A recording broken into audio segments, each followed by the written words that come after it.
Bonsoir tout le monde. Merci d'être là pour ce nouveau café littéraire de l'impondérable. Alors aujourd'hui, nous organisons le 206e café littéraire de l'impondérable. Bravo. Bravo. Merci. Bravo, cher ami.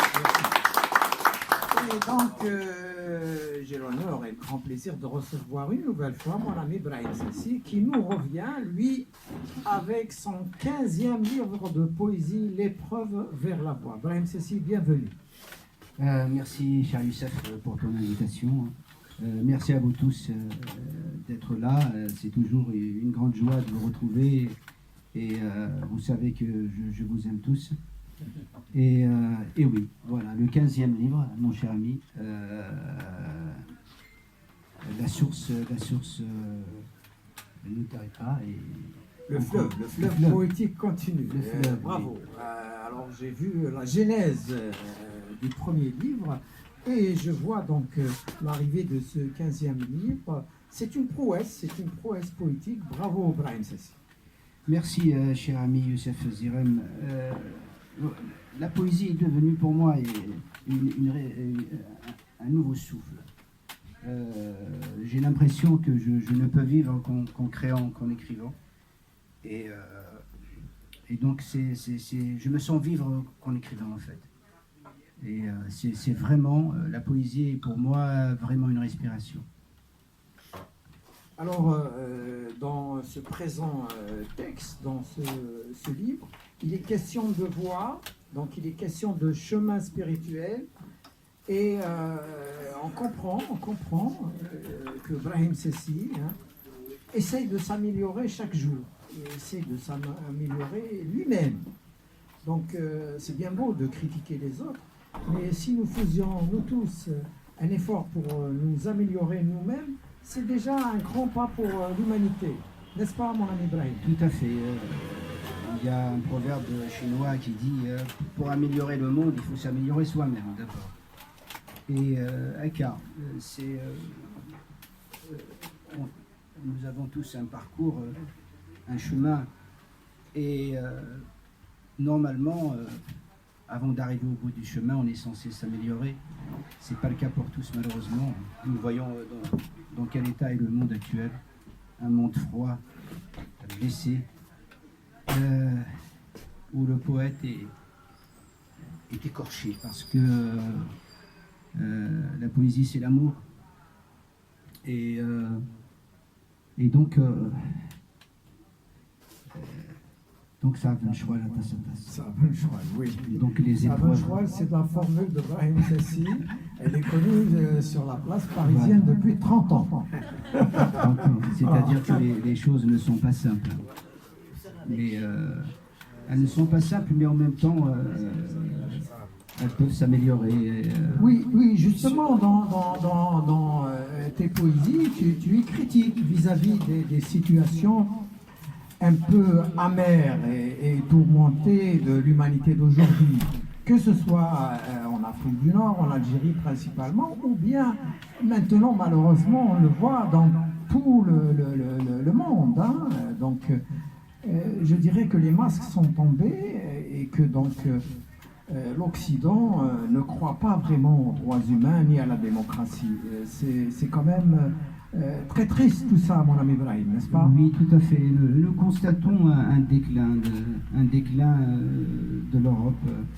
Dans un de mes poèmes, j'ai dit que l'Europe des Lumières a fait place à l'Europe des Ténèbres.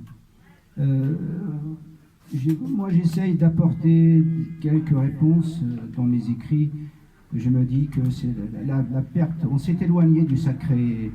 Et donc la perte du sacré nous a amené à un monde effroyable. Et je pense que seul un retour du sacré peut rétablir les choses et pour un retour du cœur.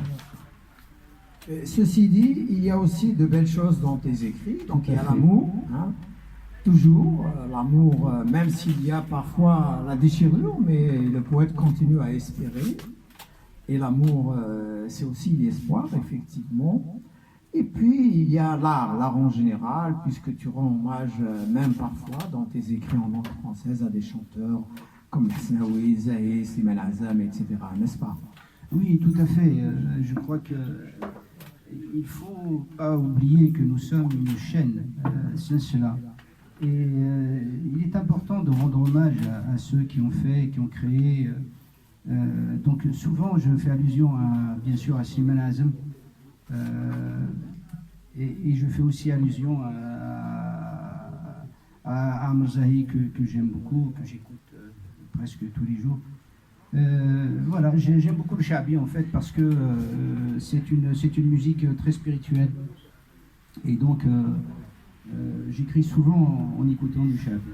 Et surtout à Marseille. Et puis tu es un homme généreux, donc tu aimes aussi partager. Et donc le présent livre est préfacé par un nouveau préfacier qui est mon frère, Mouachif Zia. Donc il y a déjà deux préfaciers en face de moi. Nos amis, nos savants, Hassan Hiresh, Hamid Salmé. Moi, j'ai préfacé, mais je vous dépasse tous. Hein. J'ai préfacé 10. Je lui ai fait les 10 premières préfaces.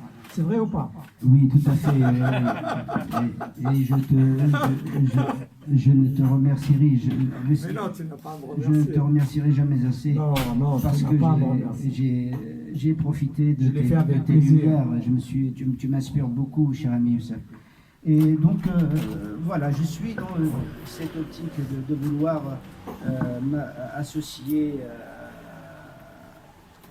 à ce que à ma création d'autres créateurs, d'autres savants des mots. Il y a toi, mon ami, il y a Hassan Hiresh, Hamid Salmi, et ton frère, Mouachif Zirem, il y a eu Kamel Zirem. C'est mon frère aussi. Et alors voilà, dans la famille, nous écrivons tous de la poésie. Tout à fait. C'est un virus. Vous êtes nous a tous attrapés. Mais celui-là, c'est un beau virus. J'aime beaucoup votre famille. Vous êtes une famille éclairée d'intellectuels. Et donc, vous associer à ma création est un grand honneur. Et donc c'est important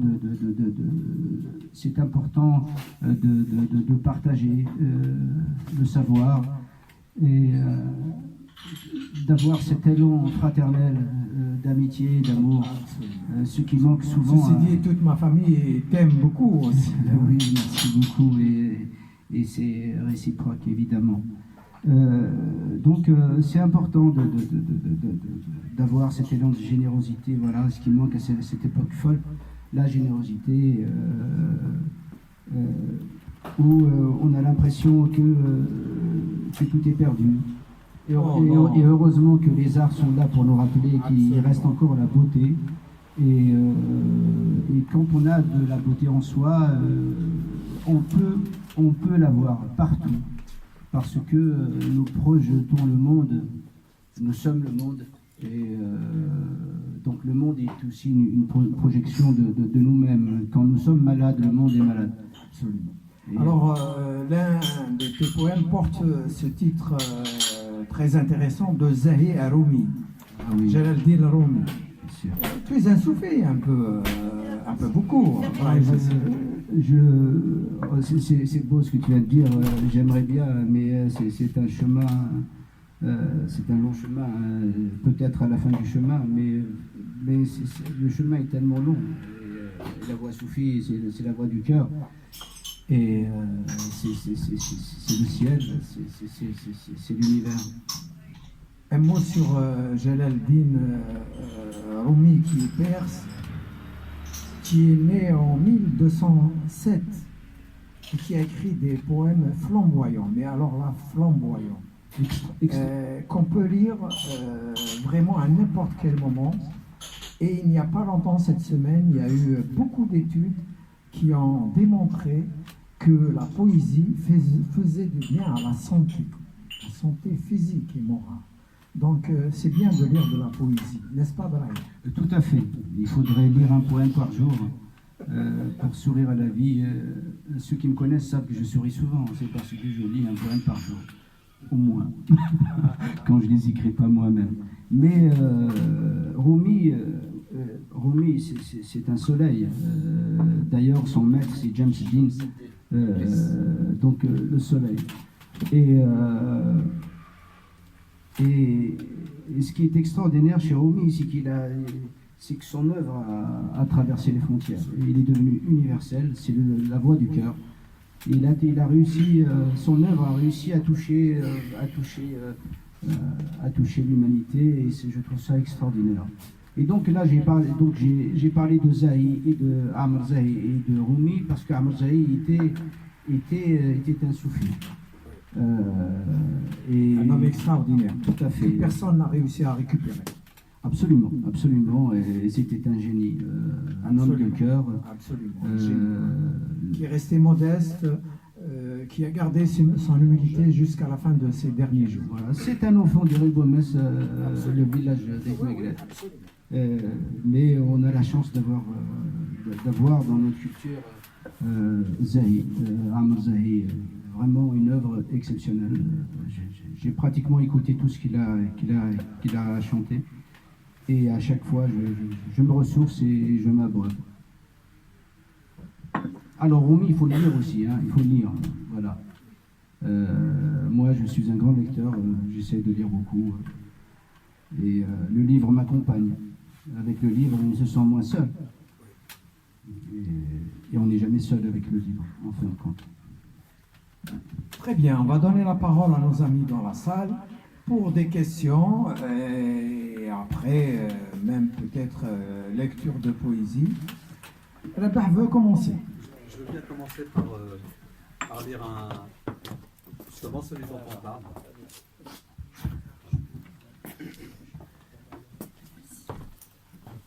De Ezahi à Rumi. Je suis transporté par la musique d'Amar Zahi. Beauté de cette musique shabi, langage du cœur et de l'esprit. Une pensée va vers Rumi. Oh, ces mélodies qui vous rapprochent de la voix. Cette sublime dont on entend la voix au fond de soi, quand la joie vous noie. Pour vous laver et vous libérer au chemin de l'émerveillement et de la foi, de l'humilité, du don de soi. L'homme s'oublie, ses yeux s'éloignent de sa vie, vers le monde qu'il voudrait changer, sans regarder où ses pieds sont posés. Il faut se hâter pour sarcler et défricher. Vous verrez la peur vous quitter. Elle n'a pas sa place dans l'équilibre où le divin vibre. Ô gens de la voix, protégez-nous de l'effroi. Merci. Merci.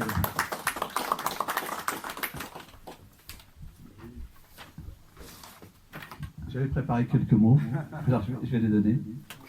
Alors Brahim Sassi, mais tu crois en l'humanité, tu crois en la fraternité, en la solidarité. Tu ne crois pas en la générosité, tu es généreux. Dans tes vers, tes intentions, tu partages humeur et qualité humaine, à l'image de ta poésie. Une belle personne délicieuse, comme toutes celles, j'arrive pas à me redire, comme toutes celles qui nous veulent du bien, car tu nous veux du bien. Et je terminerai par un mot que tu as dit. Vous savez tous que je vous aime, vous savez que je vous aime tous. Voilà ce qu'est Brahim Sassi. Merci. Merci, cher Abba. Merci beaucoup. Hassan, il est juste à côté. Qu'est-ce qu'il y a un micro Bien sûr. Bien sûr. Moi, ce que je constate chez toi, Brahim, moi je t'ai connu avec Simenazi. Oui. Tu étais jeune étudiant. J'avais le plaisir de t'avoir parmi mes étudiants. C'était vraiment un régal. Je voulais t'aider et il y avait des choses que je voulais faire. peut-être que je n'ai pas pu les faire justement. Voilà. Mais tu as fait ton chemin sans que tu aies besoin justement d'une béquille. Tu as fait ton chemin. Et ces derniers temps, tu es plus dans la poésie en français. Et évidemment, je pense et je crois que ce n'est pas pour cela que tu as délaissé tout le capital culturel dans lequel tu as baigné et que tu as restitué à ta manière. Alors, aujourd'hui, quelle est la part de la poésie en français et qu'est-ce qui reste aussi de la poésie en kabyle et de la chanson en kabyle? Une question. Réponse, M. Brahim. Merci, cher ami Hassan Helash. Oui, quand je pense à toi, je repense à ces années de jeunesse extraordinaires, ces années d'université. Et c'est vrai, j'ai eu la chance de t'avoir comme professeur. J'avoue que tu m'as encouragé, peut-être sans le savoir, mais tu m'as dit un jour, j'ai lu dans ton cours un poème de Slimane Azam et j'ai été applaudi. Et là, tu m'as dit, c'est formidable. Et donc, j'ai continué donc à créer. Et donc, voilà, tu parlais de Becky tout à l'heure. Tu fais partie de cette lumière qui m'a un peu aussi propulsé. J'ai toujours eu beaucoup d'admiration pour toi et ça continue évidemment. Et donc, merci d'être là, mon ami. Alors, oui, je n'ai pas délaissé la chanson kabyle, la poésie kabyle. J'ai beaucoup chanté en kabyle, donc ça fait plus de 30 ans. Hein. J'aurais pu faire une plus grande carrière. Mais j'ai eu beaucoup d'obstacles, énormément d'obstacles. Ma ressemblance à Slimane Azam, qui était un homme libre, que personne n'a pu corrompre. Ma ressemblance avec lui, moi, elle m'émerveille, mais quelque peu elle m'a desservi. Parce que j'ai eu aussi affaire à ses ennemis, qui étaient encore vivants. Le fait, par exemple, dans des hommages à Slimane Azam, on ne m'a pas invité uniquement parce que je lui ressemble, vocalement, le timbre vocal. Même si c'est une ressemblance légère. C'est dommage. C'est dommage parce que je pense que j'aurais pu faire beaucoup plus dans la chanson kabyle. J'ai quand même continué à créer. J'ai beaucoup de nouvelles chansons sur YouTube. Maintenant, quand je fais une nouvelle composition, alors guitare-voix. Il y a certains me disent, mais pourquoi tu passes pas à l'enregistrement? J'ai déjà enregistré, et là, je pense que j'ai parcouru un bout de chemin. J'aime beaucoup la guitare. Guitare-voix, moi, ça me convient. Si d'autres veulent reprendre mes chansons et les orchestres, avec une orchestration, pourquoi pas? Mais moi, ça me convient. Et ceux qui m'écoutent, bah, ils aiment bien aussi. Donc, il y a beaucoup de chansons, une 50aine de nouvelles chansons, guitare-voix. Alors, il y a, je suis à la guitare, il y a un deuxième guitariste qu'on ne voit pas à la caméra. Et le deuxième guitariste, c'est Triba Ali Mahfa, un virtuose du Shabi, avec qui je travaille depuis plus de 30 ans.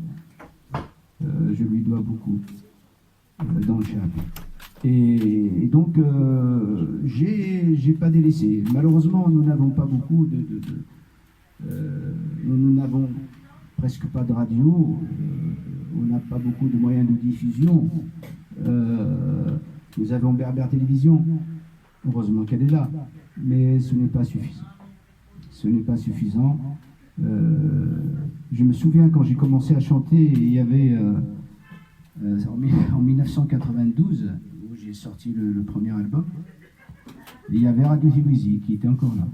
Radio Ziwizi, il y avait Radio Beurre, et mes chansons passaient souvent. Et ça m'a beaucoup aidé. Et donc ça m'a permis de continuer par la suite. Il y avait beaucoup d'émissions culturelles et kabyles dans ces radios-là. Par la suite, à Beurre FM, j'ai aussi été chroniqueur avec moi Chalbi dans des radios, à Beurre FM 96, 97, 1996-1997. J'ai travaillé avec lui de 93 à 97 dans une autre radio à Persan, Belovac FM, où je parlais de poésie kabyle. Ou bien de littérature. Et donc voilà, c'est tout un parcours. Hein. Mais maintenant, quand on voit, il n'y a presque pas d'émissions kabyles dans ces radios-là. Et c'est un triste constat. J'espère on garde espoir, hein. J'espère qu'on aura d'autres médias qui vont s'ouvrir à notre culture, à la chanson kabyle, à la culture kabyle, qui quand même... on croit que, bien sûr, quand on ne la voit pas, on croit qu'il n'y a pas beaucoup de choses qui se font, mais en fin de compte, il y a plein de choses. Il y a beaucoup de créateurs, il y a beaucoup d'écrivains, il y a beaucoup d'artistes de talent. Beaucoup disent, oui, la chanson kabyle, il n'y a pas de relève. Non, la relève, elle est là. Mais simplement, on ne la voit pas, on ne l'entend pas. Voilà. Et il y a une richesse... culturelle immense et qui ne demande qu'à être vue. Voilà. Alors, pareil, le livre, c'est vrai, on dit souvent qu'on ne lit pas. On lit, moi je dis, on écrit beaucoup. Ça commence. On commence à lire quand même. C'est vrai que nous faisons partie d'une culture orale. Et maintenant, quand on voit en Algérie, par exemple, il y a plein d'écrivains, voilà, qui luttent pour continuer à créer, mais il y a des lecteurs quand même. Mais voilà. Après, en Algérie, malheureusement, l'Algérie souffre du manque de liberté. L'Algérie, ce pays extraordinaire qui peine à se démocratiser. Mais je garde espoir parce qu'il y a des hommes qui luttent pour ça et je pense que la lumière finira par percer les ténèbres actuelles. Pour la culture kabyle, il faudrait peut-être vous confier à... Je ne sais pas si j'ai répondu à toutes les questions. Non, pas totalement peut-être. Donc, Tu peux revenir dessus. voilà, je vais juste finir avec toi. Donc la chanson kabyle, elle est toujours là. Il y a un mois, j'ai enregistré 5 nouvelles chansons. Elles sont sur YouTube, il y a des gens qui les écoutent. Mais comme nous souffrons d'un manque de médiatisation, beaucoup ne le savent pas. Il y a, il y a 3 chansons spirituelles. 3 chansons spirituelles, un peu dans la tradition du Madh.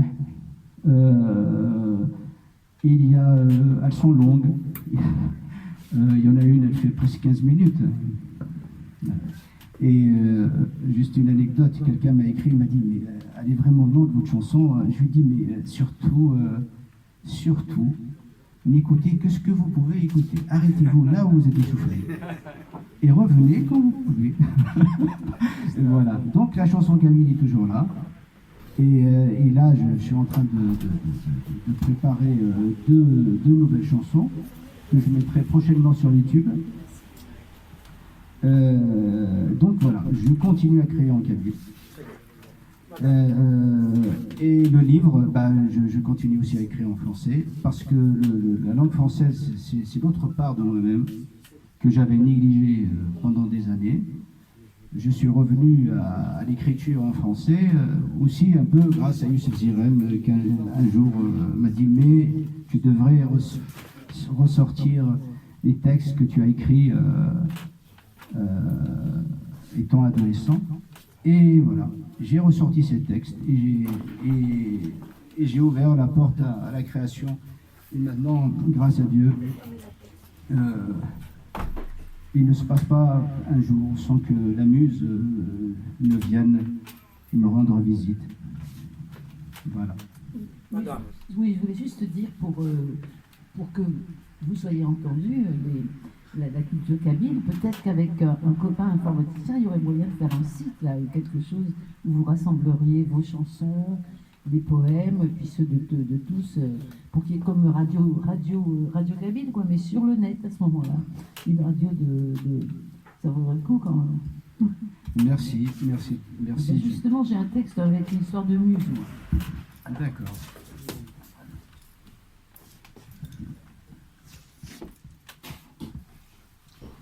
Parfois, j'écris juste pour écrire. J'entends alors la muse rire. Elle sait que chaque élan a un sens, elle sait où mènent les errances. Les gouffres sont attirants, ils séduisent les égarés et les errants. Ils promettent l'éternelle nuit, celle qui dit aux fruits, qui les interdit fruits. Cela a un prix, celui de la fin de la vie. Adieu le soleil et les roses qui émerveillent. Pourtant, beaucoup préfèrent sombrer, ne laissant pas le temps à l'heure d'arriver. L'esprit écorché crée sa folie, beaucoup sont maudits. Merci.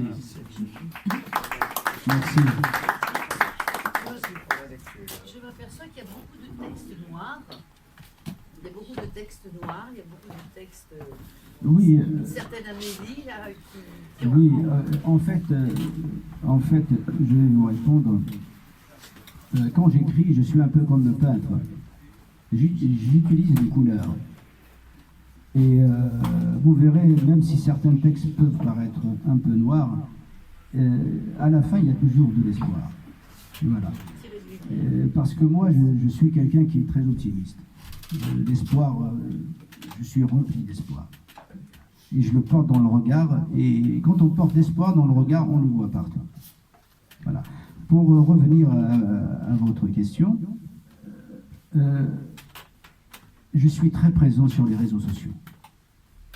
Je maîtrise un peu ça, certains amis m'aident un peu. Donc j'essaye vraiment, je publie des poèmes partout. Sur Twitter. J'ai réussi ainsi à toucher beaucoup de monde. Sur Twitter, je publie des poèmes. Sur Instagram. Sur TikTok. Mais des poèmes. Et Facebook, évidemment. Et quant à... Donc, il y a YouTube. Et j'ai un site internet, brahimsassi.com, depuis plusieurs années. Il y a tout dedans. Il y a même un lien pour acheter le livre. Il y a tout dedans. Alors, j'ai brahimsassi.com. J'ai un blog, brahimsassi.blogspot.com. C'est un blog Google. J'ai aussi Brahim Sassi Overblog. Donc vraiment, j'essaye de faire tout mon possible pour amener la poésie à tous. Voilà. Est-ce qu'on est arrivé au temps de la dédicace? Ou pas encore? Pas encore, je pense. Mais ce qu'il faudrait, c'est fédérer, parce qu'il y a un rabat aussi qui fait beaucoup de choses. Que vous soyez une dizaine, une vingtaine, une centaine, 1000. Bien sûr, c'est Tous ensemble. Oui, madame. Oui, après.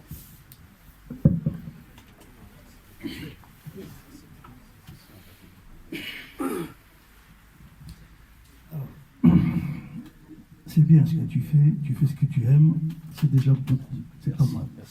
Merci.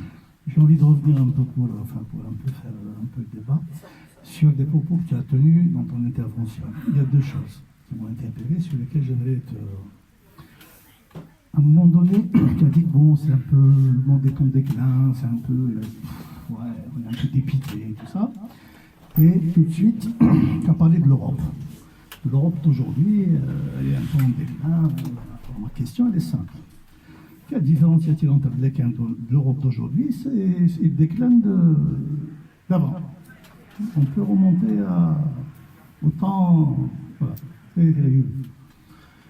La deuxième, c'est par rapport à la foi et aux gens de la foi. À un moment donné, tu as dit que peut-être que pour allonger les choses, il faut peut-être revenir un peu au sacré et que les gens de la foi peuvent contribuer à améliorer les choses. La question aussi elle est simple. En quoi les gens de la foi peuvent-ils contribuer à... Voilà, plus là, les gens de la foi. Donc c'est un peu... voilà, parce que parmi les gens de la foi, il y a boire et à manger. Voilà, Merci. Je rebondis sur. Je vais juste lui répondre. J'exige le droit d'auteur.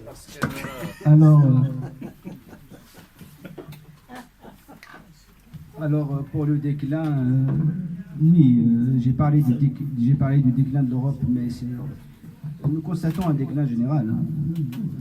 C'est un déclin mondial. Il n'y a rien qui va un peu partout. Voilà. Et quant à les gens de la foi, j'ai pas utilisé ce terme. J'ai parlé du sacré. Le sacré, c'est au-delà de la foi. Voilà. Je pense qu'un retour du cœur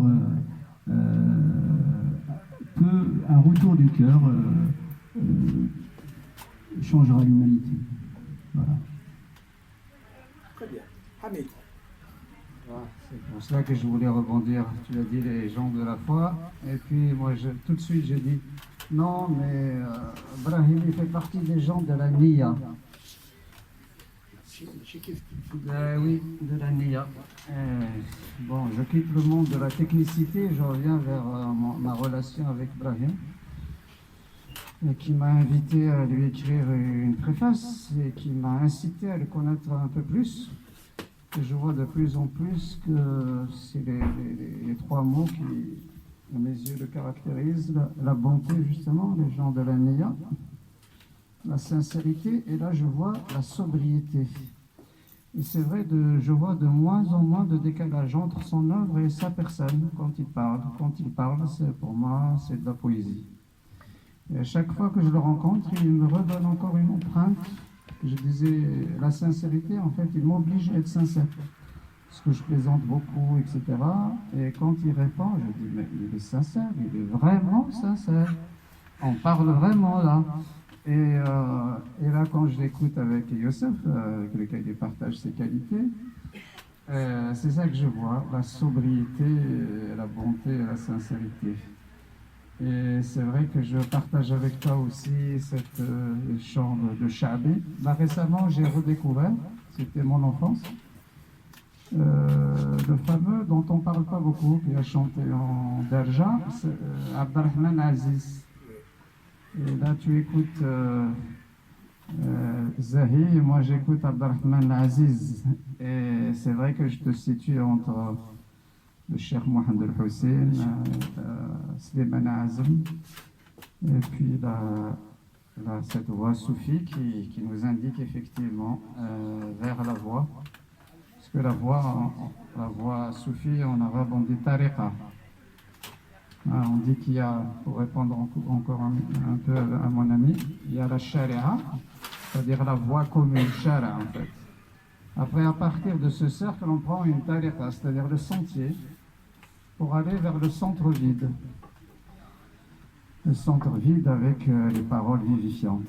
Voilà, c'est ce que tu fais, que tu nous proposes à chaque fois. Merci beaucoup. Merci à toi. Merci cher Hamid. Quand tu parles, parfois je frissonne, tant ta voix est vraie. Et je retrouve en toi cette vérité qui m'est si chère, la vie. Merci. Azul finalement. Azul.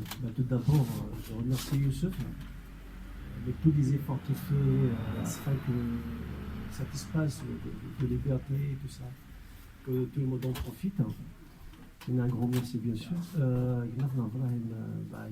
Félicitations.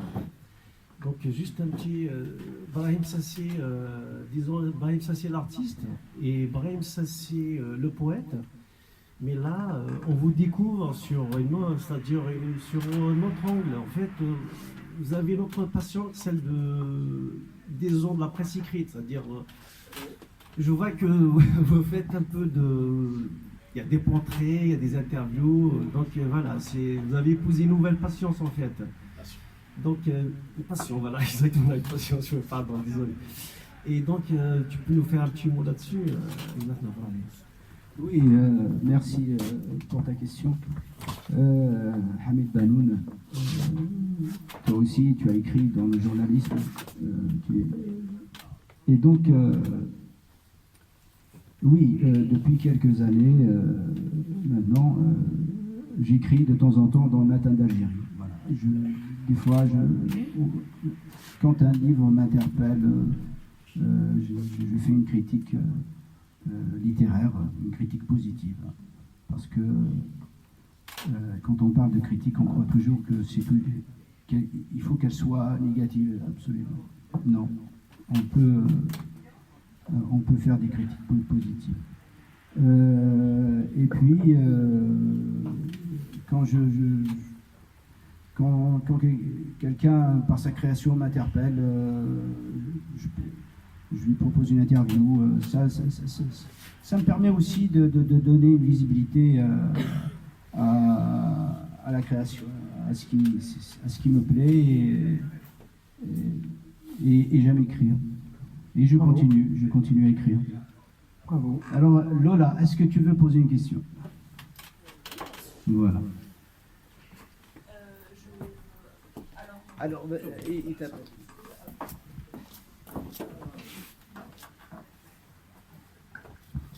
Bonsoir. Bonsoir. Alors, j'ai une question pour Brahim. J'aimerais savoir quelles sont tes plus grandes inspirations, enfin, d'où puisses-tu ton inspiration artistique d'une manière générale? Voilà, tout simplement. Merci. Merci. Xavier, une question? Il veut pas? Bon. En tout cas, merci d'être là. Oui, moi je te dirais que la vie m'inspire. Mes lectures, parce que je lis beaucoup.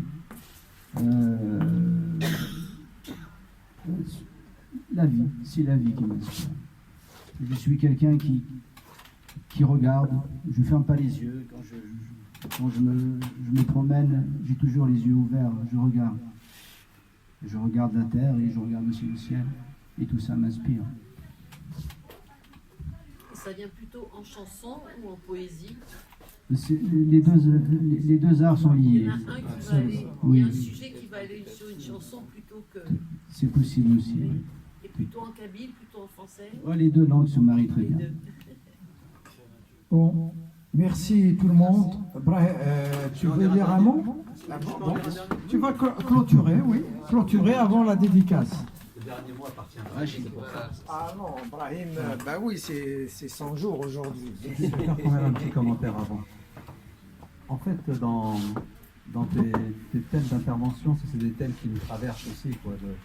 Bien l'amour, l'exil, notre appartenance à plusieurs lieux et à plusieurs cultures. On est de cultures diverses et singulières. Et on le retrouve dans ton questionnement avec justement beaucoup de spiritualité. Merci. Voilà. Alors, le poème que je veux lire s'appelle « Je continue le chemin ». Je continue juste le chemin, en fredonnant quelques refrains. Le reste, je le laisse au vent. Il a déjà emporté mon printemps. Seule ma guitare se souvient.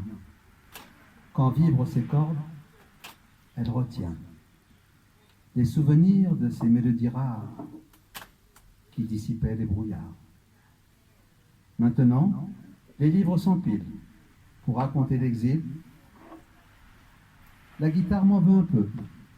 Elle a même peur que je la jette au feu. Le sort mène le jeu. Oh, mes yeux heureux, restez au passé pour libérer la plume qui rallume la lumière perdue. Pourquoi ne l'ai-je pas vue? Pourtant, elle a toujours été là, se souvient d'être tas où demeurent nos pas, gravés sur ces falaises qui ne nous oublient pas. Merci. Merci à vous. Merci. Nordine.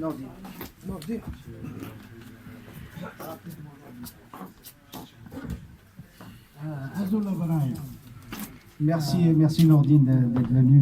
Nordine 2000 est ethno-psychiatre. Donc je t'écoute. Ben, on se connaît depuis toujours. Dans les premiers temps, je te voyais avec ta guitare en bandoulière. On voyait beaucoup plus ta guitare en toi. Et donc de ça, tu es passé au dessin. Hein, j'ai suivi ton chemin. Hein. J'ai accompagné dans ton chemin. Du dessin, tu es passé à l'écriture de la poésie kabyle, la chanson. Et de l'écriture de la poésie kabyle, tu passes à la poésie en français. Et je t'ai vu même à l'œuvre. Et il semblait que rien ne te perturbait quand tu écrivais, malgré la présence de tu écrivais. Donc ça venait de l'intérieur.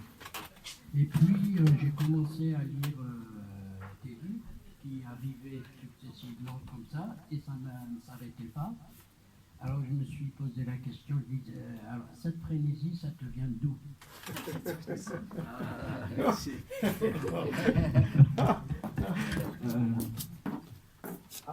Avant de répondre, Brahim, Oui. notre ami Nordine d'abord devrait nous publier les livres qu'il a écrits. On les attend, Nordine. Vas-y, Brahim. Oui. Écoute, c'est vrai que tu parles de frénésie, mais c'est pas. En fait, c'est pas tout à fait ça. C'est que la muse est là et les poèmes pleuvent. Et donc, parfois, j'ai l'impression de me presser parce que je me dis peut-être que le chemin est. Il faudrait beaucoup cultiver avant d'arriver au bout du chemin. Et des fois, le bout du chemin, des fois, il se rapproche. Et donc j'essaye de saisir chaque goutte de pluie. Voilà. Bravo. Merci. Bravo, Brahim. Merci à toutes et à tous. On va aller vers la dédicace. Et la semaine prochaine, je reçois Hansadi pour son nouveau livre sur Mambi. Merci beaucoup. Merci, cher Youssef. Merci à vous tous d'être là. Merci beaucoup. Bravo.